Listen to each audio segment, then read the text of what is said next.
Bom, boa tarde, então, gente. Prazer estar aqui com vocês mesmo à distância. Queria estar presencial, não deu certo dessa vez. Eu fiquei muito feliz, assim, de estar por último, porque tem muita coisa que foi falada que está muito relacionada, né, ao que eu vou falar aqui. Então, é bem legal, assim, a gente já ter tido essas conversas. E, basicamente, né, a ideia que, né, a minha vontade de falar sobre esse tema foi porque eu tenho trabalhado muito dentro das organizações, empresas e tudo mais, com diversidade, direitos humanos, e é um ambiente em que as pessoas, aparentemente, elas têm a consciência, né, de que LGBTfobia, né, é, no caso, um crime, racismo é crime, que a gente não pode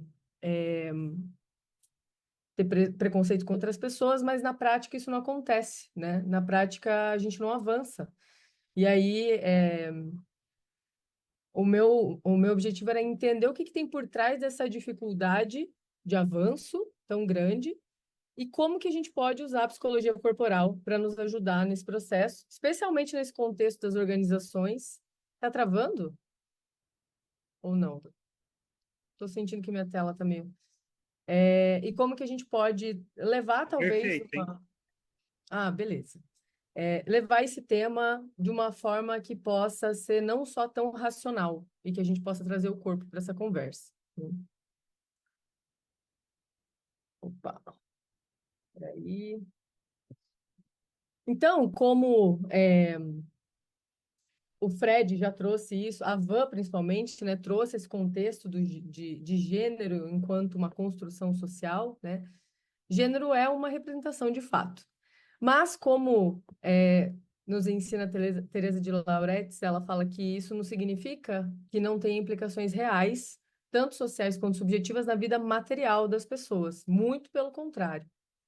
E aqui a gente tem alguns exemplos do quanto isso é verdadeiro.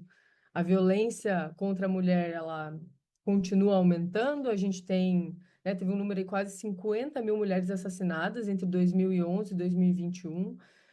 Tem um nível de violência muito grande contra determinados grupos. E aí o Fred também, né, deu um bom contexto sobre o quanto a masculinidade colocada nesse lugar de hierarquia contribui para esse exercício de um poder que, ao ser desafiado, ele acaba gerando violência, ou essa construção social que coloca o homem nesse lugar muito forte de precisar recorrer a esse tipo eh, de, de de atitude violenta para ser reconhecido enquanto homem, para conseguir expressar as emoções. E aí a gente tem esses dados, que quando a gente coloca outras intersecções, vão ficando cada vez piores, né? Quando a gente fala de mulheres pretas, esse número piora, taxa de mortalidade ainda maior entre mulheres pretas do que mulheres brancas. E aí a gente já vai chegar nessa questão de raça também, que foi um dos motivos pelos quais eu mudei um pouquinho o título ali, era LGBT, LGBTI-fobia, né, pelas lentes da psicologia corporal, mas eu coloquei ali corpos dissidentes de modo geral, porque talvez a gente consiga olhar pela mesma lente para todas essas questões de privilégios e marginalização. Para algumas pessoas, e aí eu também cito o livro da Butler, né, Quem Tem Medo de Gênero, que o Fred trouxe. O gênero ele acabou se tornando essa ameaça à vida, né? A ideologia de gênero ela vem como esse lugar de ameaça à vida, um fantasma que é colocado em circulação para mobilizar as pessoas, né? Estados, igrejas, movimentos políticos, então as pessoas entram nesse lugar de medo e aí a partir disso externalizam o seu ódio contra as comunidades vulneráveis de uma forma mais fácil, porque é um grupo que você precisa manter uma distância ou você vai ser aglutinado a ele, vai ser né, engolido por ele, então você precisa manter uma certa distância. Isso contribui muito também para aquele estigma internalizado. Então, a partir do momento que o Júlio falou, a partir do momento em que eu passo a ser uma pessoa LGBT, me entender enquanto uma pessoa LGBT, eu sou sugada, tragada para dentro desse lugar horroroso. Essa imagem que está no fundo do que aconteceu quando a Butler veio para o Brasil, e aí queimaram um boneco com a imagem, com o rosto dela. e trazendo essa mensagem assim de que você não vai nos dizer, né, o que que quem somos nós, falar sobre a nossa sexualidade e tudo mais. Uma violência extrema em relação a isso, que automaticamente também a gente vai acabar percebendo entre as pessoas LGBT de modo geral, né? Então, violência contra homossexuais aumentando, contra bissexuais aumentando cada vez mais, contra trans e travesti, violência física e psicológica. Isso é, tem sido cada vez mais, ainda é subnotificado, né? Tudo é muito subnotificado quando a gente fala de violência contra pessoas LGBT, mas o que a gente sabe é que ela existe e ela é extremamente. Quando a gente identifica, por exemplo, uma violência contra uma pessoa trans, uma violência contra uma pessoa LGBT, uma LGBTfobia, está bem explícito ali que foi um crime de ódio, né? É um ódio muito grande em relação àquela pessoa. Tem símbolos muito fortes, explicitando esse ódio. E aí, é importante também contextualizar nisso tudo o debate racial, porque ele está muito relacionado com essa hierarquização. Enquanto no gênero há uma hierarquização entre homem e mulher, na questão racial a gente fala sobre uma hierarquização entre povos. E aí, essa hierarquização colonial, que vem junto com os colonizadores, invasores aqui, né, já há 500 anos, traz essa noção de que há corpos que não são humanos, né? Então, se questionava se as populações aborígenes tinham alma, se eram ou não eram humanos. E a partir desse questionamento, então, se justifica essa violência. Então, quando se olha para um determinado grupo e se desconsidera a sua humanidade, a gente acaba tendo mais facilidade, obviamente, para escravizar, para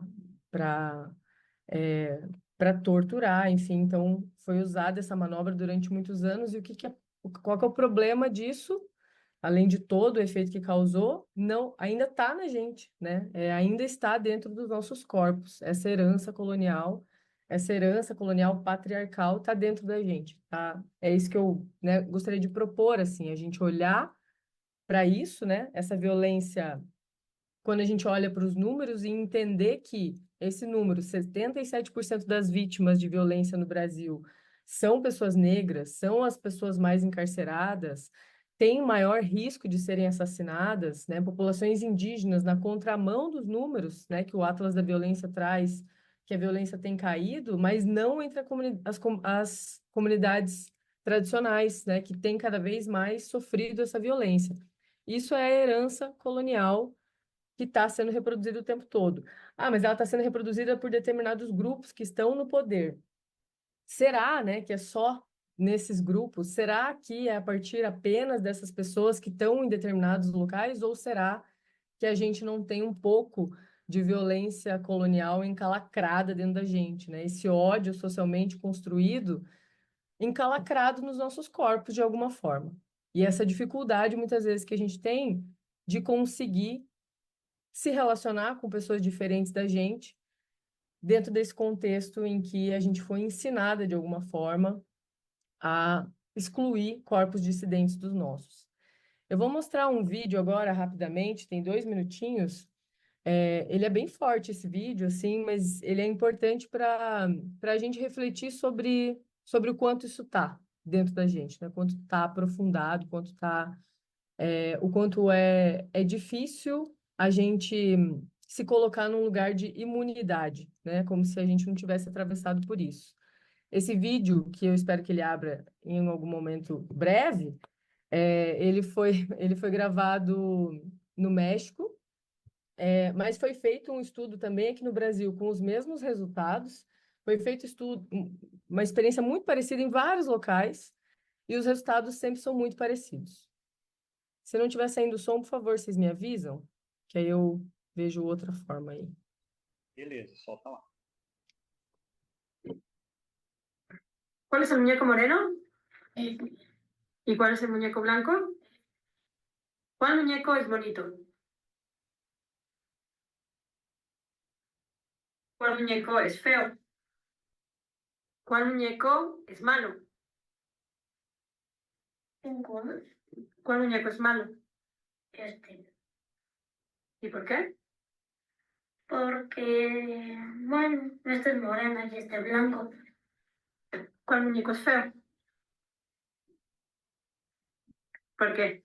Porque a mí no me gusta el color café. ¿Cuál muñeco te gusta más? Este, ¿Cuál muñeco es bueno? este. ¿Y por qué? Porque no me dan miedo los güeros porque tengo más confianza con si los morenos, no como así como este, no tengo mucha confianza. ¿Cuál muñeco es malo? ¿Por qué? No sé. ¿Cuál muñeco es feo? Este. No sé, es que me parece que está un poquito, ¿cómo te diría? Más moreno y no se ve tan blanco. No tiene mucho aspecto. ¿Por qué el muñeco blanco es bueno? Porque sus ojos son azules y todo su cuerpo es blanco. ¿Cuál muñeco es feo? ¿Por qué? Porque está negro, ¿Por qué ese muñeco es malo? porque está café, ¿Y por qué que este café es malo? porque está ¿Cuál muñeco te gusta más? blanco, porque sus ojos están bonitos y su raza también. ¿Cuál muñeco se parece más a ti? Un poquito a este. Es que soy un poquito güerita de mis piernitas y de mis aquí, de mi espalda y de mi carita y mis bracitos los tengo morenitos. ¿Cuál muñeco se parece más a ti?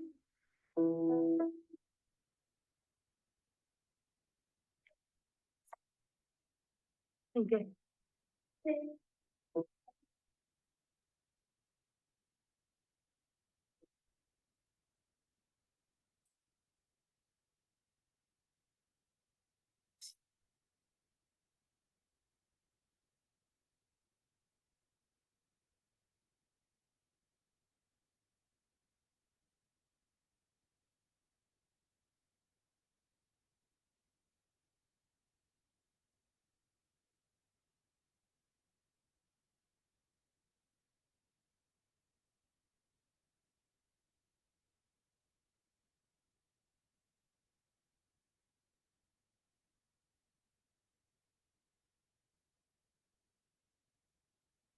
É bem duro esse vídeo, né? Bem aquilo, né, que o Júlio estava falando, né, do estigma internalizado e os efeitos que ele tem, né? O quanto de mensagens, né, que a gente está o tempo todo, assim, sendo bombardeado por N meios e o quanto a gente vai reproduzindo isso de alguma forma, né? Quem de nós está imune a isso? Quem de nós consegue dizer, não, eu não estou reproduzindo nada disso, né? Como que a gente pode, principalmente, né, num ambiente assim, a gente, a maioria das pessoas brancas, o quanto, né, a gente vai reforçando isso e aí eu acho que o ponto é, né, onde está no nosso corpo isso e como que a gente transforma, como que a gente muda essa forma de olhar para o mundo de forma geral, né? A ideia seria, então, aproximar as teorias de gênero, foi muito trazido ali pelo Júlio, pela Pri, pela Van, pelo Fred, né? Aproximar todo esse contexto teórico de gênero, a teoria dos afetos também, e com a psicologia corporal para a gente identificar essa violência colonial dentro dos nossos corpos. Como é que a gente pode pensar manejos para afrouxar essas couraças, seja num lugar em que isso me coloca numa marginalização, seja num lugar em que isso nos coloca num lugar de privilégio, né? A depender do que nos atravessa, né? A depender dessa intersecção.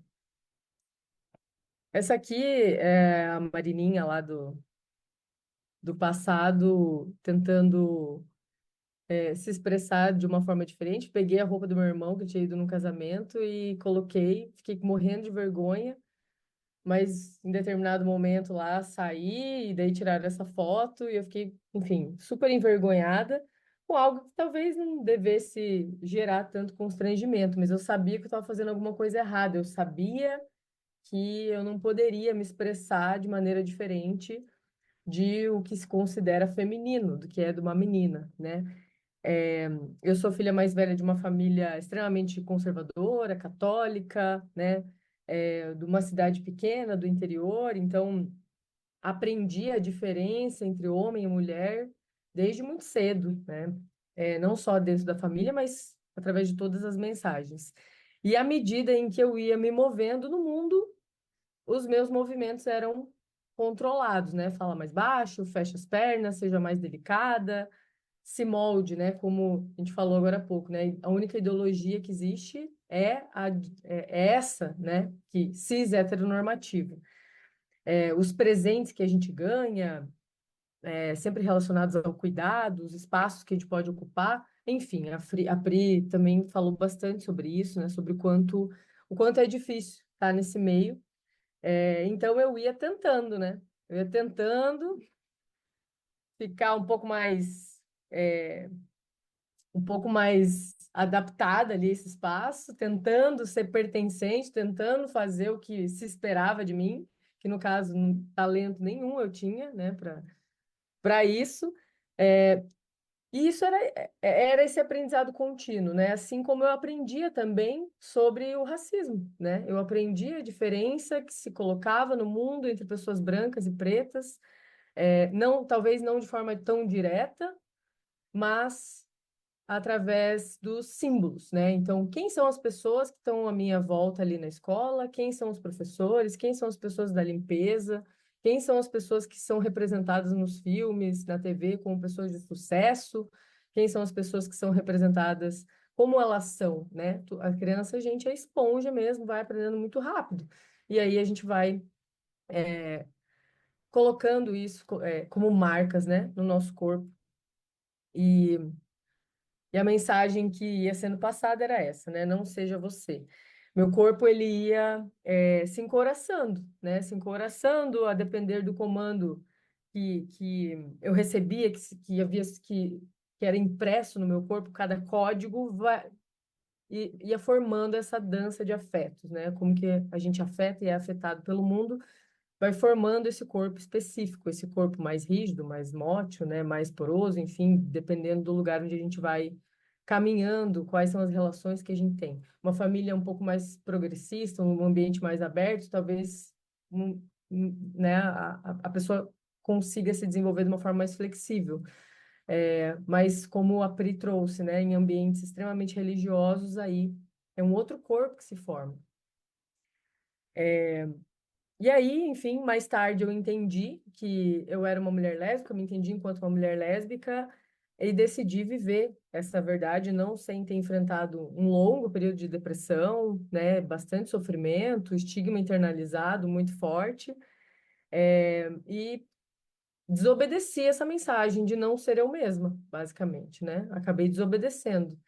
E isso gera consequências, né? Isso gera consequências, principalmente uma consequência de solidão, de você querer compartilhar questões relacionadas à sua sexualidade e não ter um espaço para isso, né? De você não ter aquela celebração pela união, como a gente percebe, por exemplo, né, no casal hétero, dos meus irmãos e tudo mais. Então, as consequências elas começam a acontecer. Mas tem pessoas que enfrentam muito mais violência, né? Tem pessoas que perdem o teto, tem pessoas que perdem a vida, né? Por causa disso. E 6 em cada 10 vítimas de LGBTfobia são agredidas por familiares ou pessoas conhecidas, isso na cidade de São Paulo. Então, a pergunta que eu gostaria que a gente pensasse, né? Que aversão é essa, né? Que não poupa nem os nossos pais, os nossos cuidadores, a pessoa que nos criou, é muito forte, né? É muito grande. E aí o Lowen traz a questão, apesar de todas as questões relacionadas à homossexualidade do Lowen, ele traz uma questão da imagem que ele usa para falar sobre o policial. Então, o policial é um grupo lá, uma imagem, você tem uma imagem do policial como essa figura de poder e de violência. Então, você cria uma aversão, um terror, enfim, né, um sentimento negativo em relação a essa imagem. E a partir do momento em que eu conheço um policial, essa imagem ela já chega antes, ela já me gera algo. Assim como a gente tem imagens de pessoas pretas, imagens de pessoas trans, imagens de pessoas gordas, imagens de pessoas lésbicas na nossa cabeça, que vão sendo criadas pela mídia, e essa imagem é muito mais fácil de ser violentada, de ser assassinada, de sofrer violência do que um ser humano, né? Do que uma pessoa. Quando a gente, né, pensa no quanto a gente acaba conseguindo ser mais violento dentro de um carro do que quando você sai dele e vai conversar diretamente com a pessoa. Então, esse afastamento dos grupos, este grupo, como que eu trato este grupo? A gente desumaniza, a gente volta para aquela lógica colonial do desumanizar, e aí a gente vem para um lugar muito de imagem, né, deste grupo. E aí, ainda que velada, a violência se sustenta, se perpetua, né? A gente entende que está errado, a gente entende que isso não é algo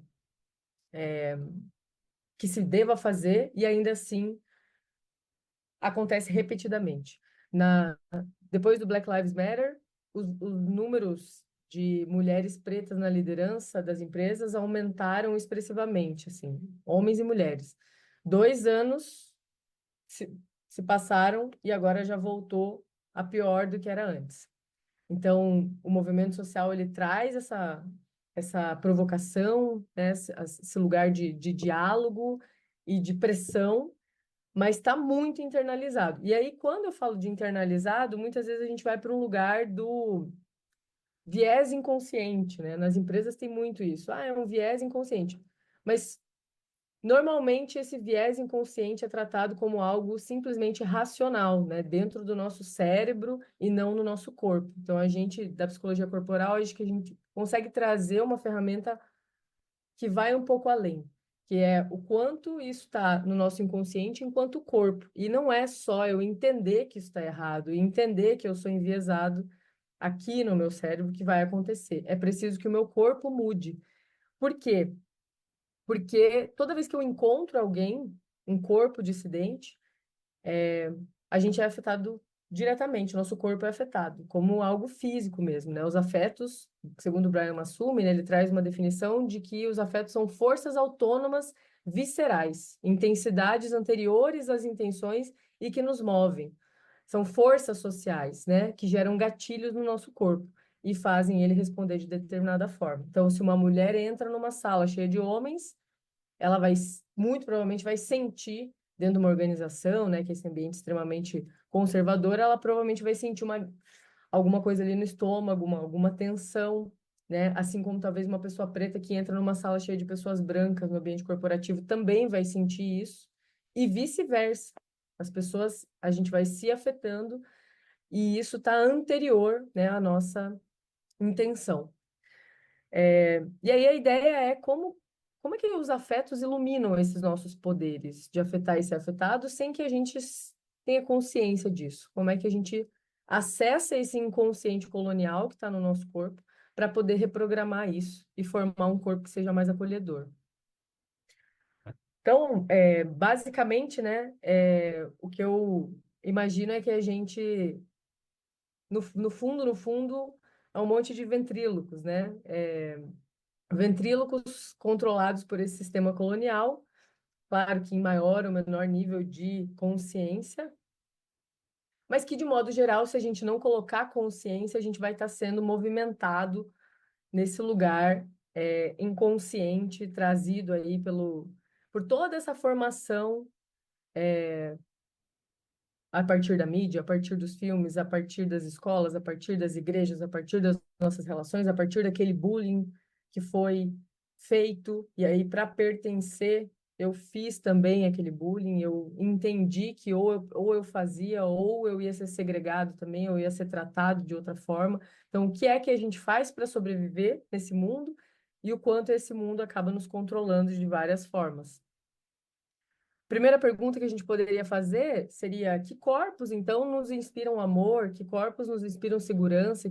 Que corpos, como são os corpos que nos inspiram conexão? Ah, faz meu tipo, né? Não faz meu tipo, a gente fala muito. Por que que faz meu tipo? Por que que não faz meu tipo? Né? Quem são as pessoas que eu escolho me relacionar? E que corpos, por outro lado, nos enrijecem, né? Que corpos nos colapsam, enfim, que corpos nos colocam numa posição de defesa ou de ataque, lá bem no fundo, mesmo que a gente não perceba, e mesmo que nunca tenham nos feito mal, né? Por que que algumas imagens, por que que alguns corpos nos fazem sentir de forma diferente, né? Ou seja, nos afetam de forma diferente. Então, a depender dos corpos que a gente encontra, alguns talvez a gente queira manter mais próximos, outros a gente não queira manter tão próximos. Como que esse encontro com corpos dissidentes acontece, né? O nosso corpo, então, vai se formando a partir dessa construção e, né, se formando e afetando e sendo afetado por esses corpos. Bom, o Kellerman fala, né, que o comportamento se dá a partir das organizações somáticas, inseparáveis das outras esferas da experiência humana, ou seja, as experiências são profundamente enraizadas no nosso corpo. E aí, quando a gente fala de meninos são assim, meninas são assim, qual a ideia de masculinidade, qual a ideia de feminilidade, se eu for colocado diante de um corpo que coloca em xeque tudo aquilo que eu entendi como parte da minha formação, como parte da minha identidade, ele acaba se tornando uma ameaça de determinada forma, né? Ele acaba me colocando num lugar de terror, de necessidade de aniquilação, porque se eu estou vendo na minha frente alguém que desconstrói aquilo que eu imaginei, ou que constrói em mim uma imagem de monstro, uma imagem de pessoa segregadora, então eu preciso ou me distanciar, ou fugir, ou aniquilar, ou violentar aquele corpo.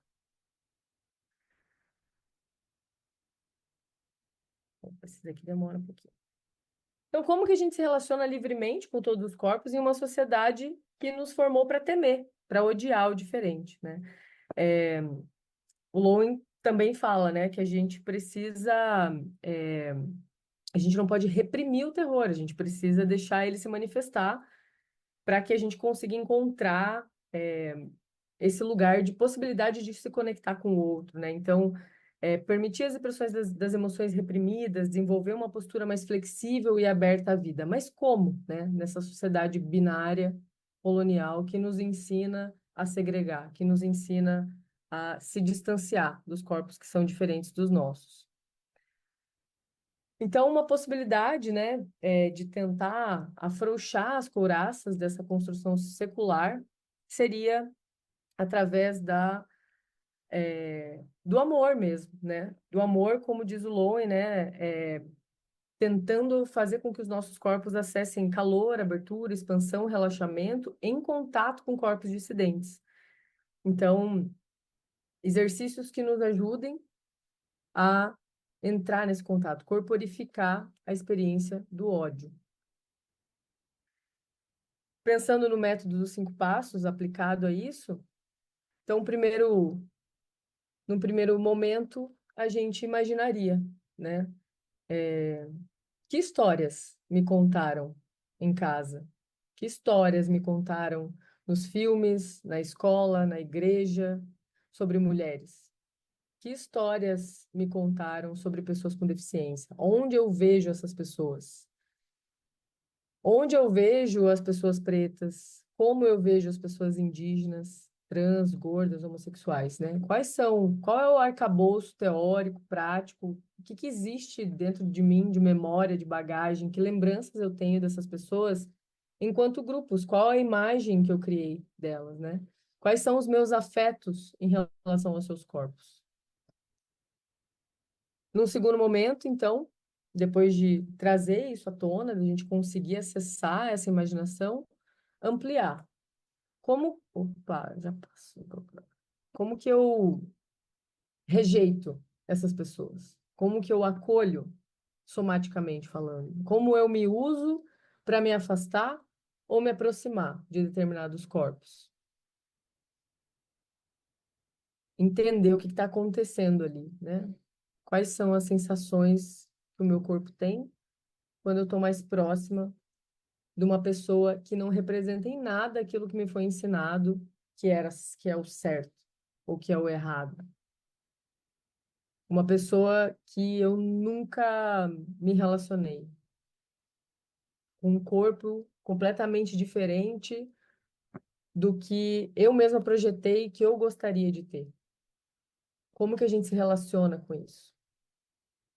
Como que a gente usa nosso corpo para se afastar, né? Para repelir esses corpos que estão sentindo isso, né? E muito se estuda sobre como os nossos corpos são afetados pela violência, né? Como a gente se sente em relação à violência, como a gente é afetado, como que a gente traz um caminho de cura, mas o quanto a gente está olhando para o corpo que odeia, né? Para o corpo que está reproduzindo essa violência. O que está acontecendo nesse corpo? O que está acontecendo com as pessoas que estão repetidamente, por um olhar, não necessariamente por palavras, né? É tudo crime, não pode falar. Então a gente olha, a gente dá uma risadinha, a gente mantém distância, a gente trata uma pessoa com deficiência como se ela fosse inferior ou como se ela fosse, né, uma heroína, um herói, e nunca de igual para igual, né? De frente a frente. Quantas vezes a gente já fez isso? Então, como é que o meu corpo, como eu uso o meu corpo para reproduzir essas microviolências, essa morte por 1 milhão de cortes, né, que a gente fala, as microagressões. E pode ser até o nosso próprio corpo, né, nesse lugar. Depois, intensificar e desintensificar, desorganizar essa forma gradativamente, né, como o Kellerman fala, né, pouco a pouco, passo a passo, a gente vai fazendo esse efeito sanfona, né, desorganizando essa forma, experimentando seus diferentes graus, percebendo essa continuidade, até que a gente possa, então, acolher, né, receber os efeitos da desorganização, dos padrões da ação numa dilatação de tempo e espaço, e para se abrir, né, essas novas experiências, abrir as portas para novas associações, lembranças, sensações, e sentimentos que estavam até então limitados por esse aprendizado colonial. Essa herança que a gente tem aqui no Brasil, principalmente, muito forte, da colonização. Tá em todos os lugares que a gente olha, tem em todos os, né, os lares. Como é que a gente se livra disso aos poucos? Como é que a gente desintoxica o nosso corpo desses efeitos? E, por fim, retornar organizando novas respostas às situações, né? Entender o que é diferente, como que meu corpo está. A ideia, né, seria aplicar esses passos dentro de um ambiente organizacional, por exemplo, conseguir guiar as pessoas de uma empresa para dentro desse lugar extremamente frio, né? A gente hoje está aqui, né? A gente sabe como é quentinho, gostosinho, né? O nosso espaço aqui na jornada, né? No instituto. Mas tem ambientes que são extremamente frios, extremamente difíceis. As pessoas não se sentem seguras para trazer suas emoções, não se sentem seguras para falar sobre emoções.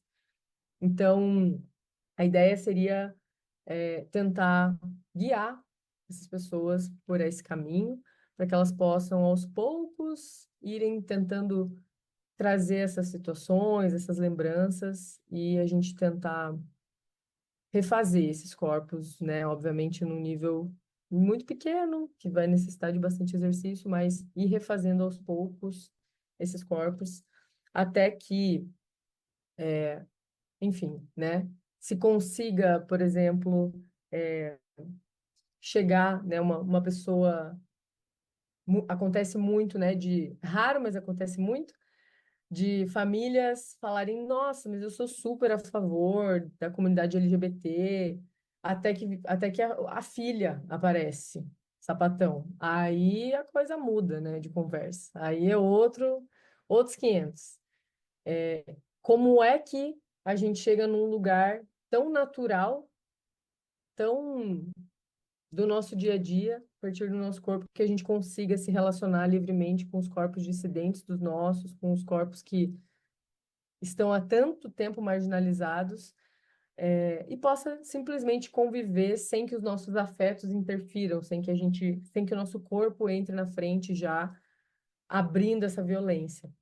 É claro que essa ideia nasce, né? Essa segregação, ela nasce há mais de 500 anos, não vai ser do dia para a noite que as coisas vão mudar. Por isso, problemas complexos precisam de milhares de soluções complexas, né? Então, tem muita coisa acontecendo em todos os lados. A ideia é a gente tentar um novo caminho aqui, através do corpo.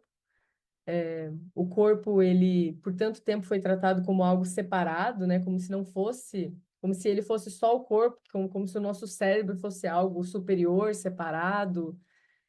E aí é recente essa ideia da gente conectar tudo e da gente conseguir trabalhar dessa forma integrada. E talvez a gente consiga, de alguma forma, acessar esses espaços para encontrar esses traumas, encontrar essas histórias ancestrais que têm produzido tanta violência.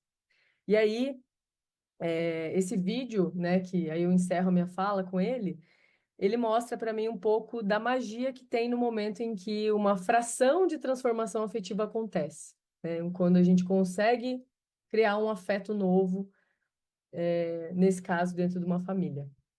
Vou colocar ele aqui. Ah, ¿vais a venir? Pues claro, estupendamente. Aquí estamos.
Survive the way and wherefore I'm alive, the one I'll care for through the rough and ready years. Me, I'll take her laughter and her tears, for where she goes I've got to be. The meaning of my life is